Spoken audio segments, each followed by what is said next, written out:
Hello guys! Hello Virgo! Welcome dito sa aking channel, Kapalaran 888 Virgo. Alamin natin Virgo kung anong messages, vibration, gabay energy para sa lahat. Ito ay general reading with weekly tarot reading. So, Virgo, tingnan mo kung ano yung first card na lumabas sa'yo. Okay? Answers. Okay. Nanonood ka sa ngayon. So, today is Friday. Yung reading na to is from Monday. It's December 9 until 15. So, yung answers na to is posibleng from December 9 onwards. Or pwede ngayon mismo. So, halimbawa nanonood ka sa ngayon, marami kang katanungan sa isip mo, marami kang questions, marami kang gustong solusyon na kailangan, hinahanap na sagot, or ano pa man. Sinasabi sa'yo na this week, makukuha mo yung sagot na hinahanap mo. Or pwedeng ibibigay sa'yo ng universe yung possible na answer or solusyon sa kung ano man yan na kailangan ng solusyon. Okay? So, makinig ka sa sinasabi ng intuition mo sa linggong ito kasi minsan yung mga sagot na yan ay binibigay sa atin through intuition or sa panaginip or mga synchronicities or mga repetitive numbers or repetitive colors or names or basta. So, makinig ka sa sinasabi ng iyong intuition, Virgo, dahil pwedeng dyan ipapadala yung mga answers or sagot na kailangan. Okay. First card natin is Seven of Cups and then King of Pentacles. Yun. So, yung two cards na to ay sobrang positive. Kasi, bakit? This week, nakikita ko sa'yo na bibigyan ka ng universe, bibigyan ka ng Panginoon ng choice, decision, options, kung paano mo mahahawakan itong lump sum of money. So, anong ibig sabihin na naman yan? Ang ibig sabihin yan, bibigyan ka ng pagkakataon ng Panginoon, ng universe, ng parang like name of the company, connection, people, or choices and decisions. So, ibig sabihin, maraming matatagpuan ka na solusyon sa mga iniisip mong problema or kung hindi man yan problema, basta may iniisip pa ditong kailangan ng solusyon, posibleng dumating siya sa linggong ito. Okay? So, next is yung Seven of Cups na yan, pwedeng sa company. Pwedeng nalilito ka kung anong company ang gusto mong pasukan, anong bansa ang gusto mong puntahan, anong work yung possible para sa'yo.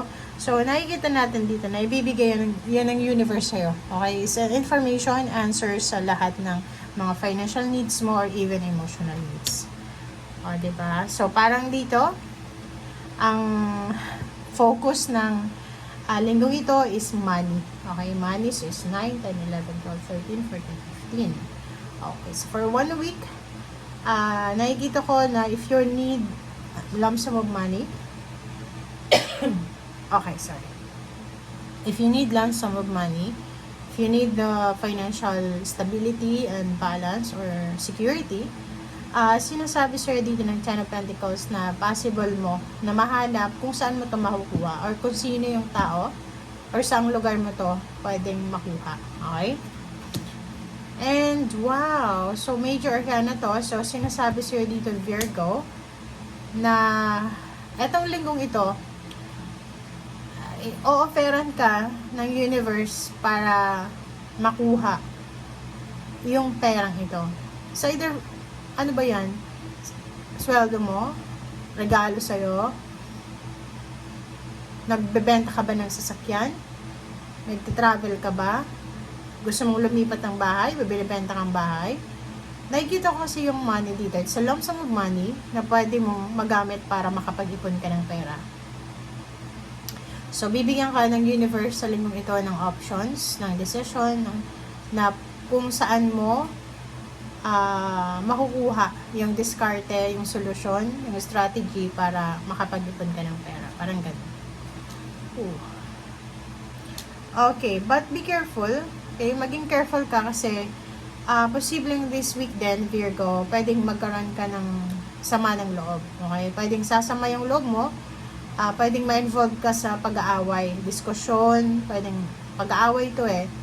It's either magkakaiba-ibang opinion, magkakaibang isip, parang ganun. Magkakaibang isip, opinion, kagustuhan, parang ganun. So, be careful sa linggong ito.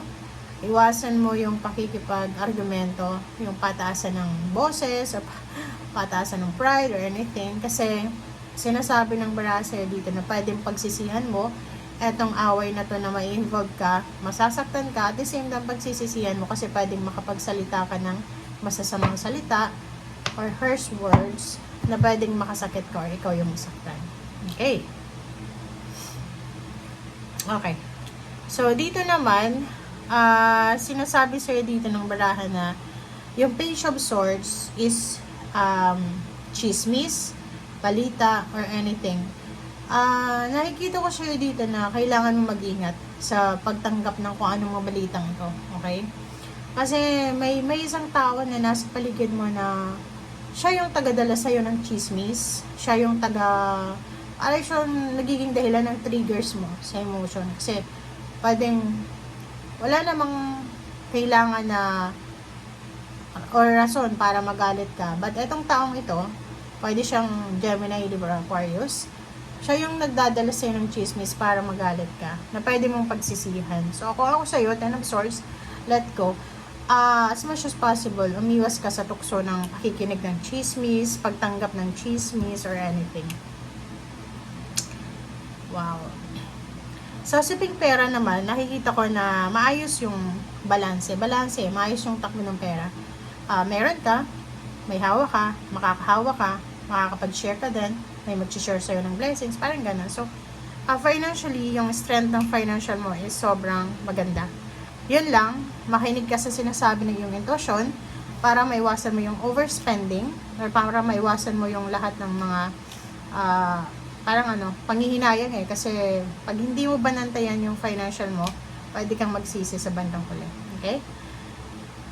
Nakikita ko sa'yo dito, makinig ka sa sinasabi ng iyong intuition kasi it's either dalawang mangyari sa ngayon, positive or negative. Pwedeng magkaroon ng reconciliation, pwedeng magkaroon ng celebration, family celebration, wedding anniversaries, pwedeng makompleto yung pamilya, reunion.